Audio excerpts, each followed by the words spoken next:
Tanya apakah termasuk Gibran ini bacawa pres termasuk dinasti politik. Tadi baca pres Prabowo Subianto yang juga sekaligus Ketua Umum Prabowo Subianto menjawab dinasti politik salahnya apa. Nah, berkaitan dengan dinasti politik ini juga ada survei Litbang Kompas saudara yang menunjukkan 60,7% responden menyebut majunya wali kota Solo yang juga merupakan putra sulung Presiden Jokowi Gibran Rakabuming Raka di Pilpres 2024 adalah bentuk politik dinasti.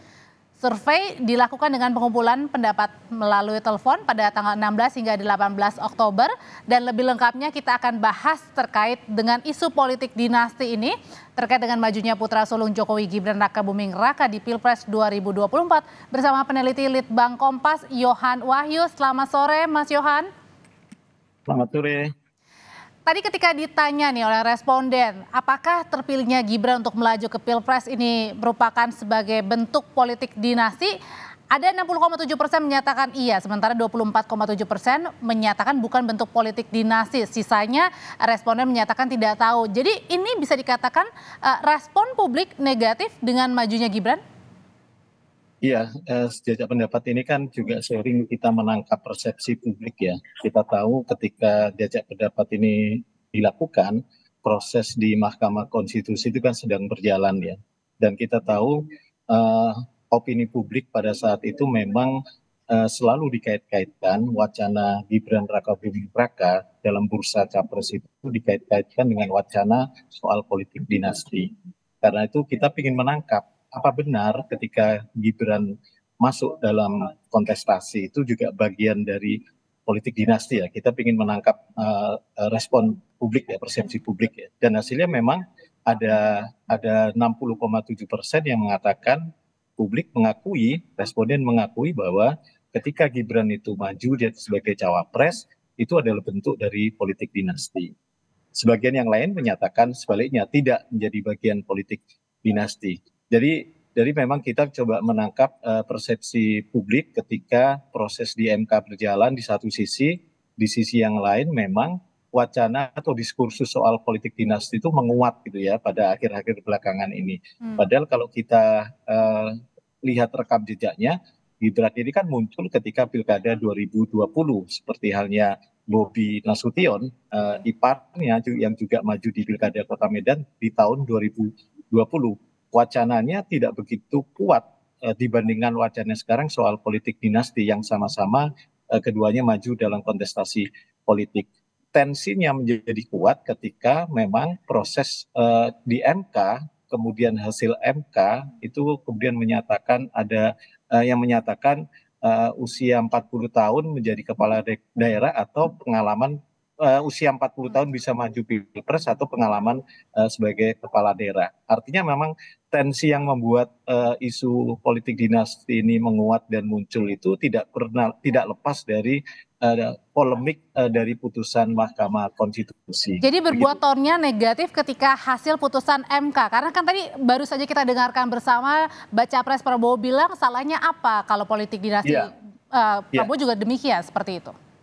Ya sebenarnya kan tidak ada yang salah dan netral saja ya awalnya ketika kita bilang politik dinasti dalam konstelasi politik hampir semua tokoh sebagian besar kan juga memiliki dinasti. Tapi kan sebenarnya sejauh mana proses prosedural itu dilalui gitu ya. Kita tahu seringkali pernah dulu ada anggapan ketika dipilih langsung oleh rakyat sebenarnya sah-sah saja. Tapi ada tahapan yang sebenarnya kita tidak mungkin publik tidak tahu dalam proses kandidasi ya, proses bagaimana dia menjadi calon, proses bagaimana dia kemudian diputuskan menjadi calon. Ini kan kita tidak tahu, publik tidak bisa mengakses informasi itu. Publik hanya bisa mengakses ketika sang calon itu sudah masuk di surat suara dan kemudian berhak untuk dipilih. Jadi proses potensi politik dinasti praktek ini sebenarnya ukurannya lebih ke prosedural gitu ya, apakah prosedural demokrasi itu dilalui atau tidak. Semua punya hak gitu ya.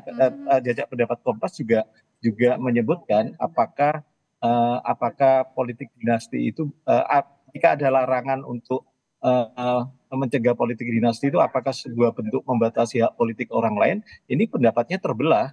ya, yang 47,2% menyatakan ya itu akan membatasi hak politik dan 41,9% tidak membatasi hak politik. Artinya Artinya kalau bisa kita dibilang baca, juga Mas Wahyu kalau misalnya mungkin responden ini sebagian besar tidak apa-apa dengan politik dinasti iya asalkan ada tahapan demi tahapan yang benar. harus dilalui. Heeh.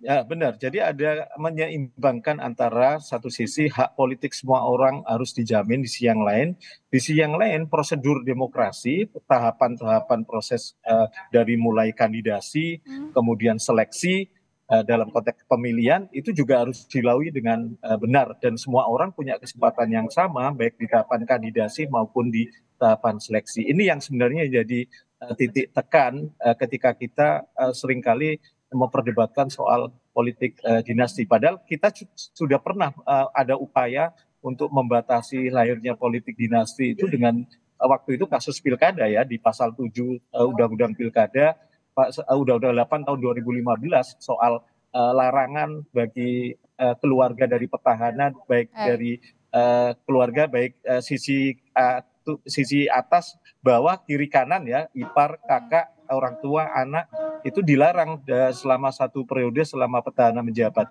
Aturan ini kemudian diuji materi dan Baik. diloloskan oleh MK untuk dihapuskan. Artinya memang upaya yang dinilai karena salah satu alasannya adalah membatasi hak Oke. politik. Gitu.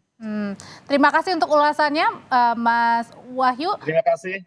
Peneliti dari Litbang Kompas terkait dengan dinasti, Mas Yohan maksud saya, terkait dengan dinasti politik Gibran Raka Buming Raka yang juga putra sulung Presiden Jokowi.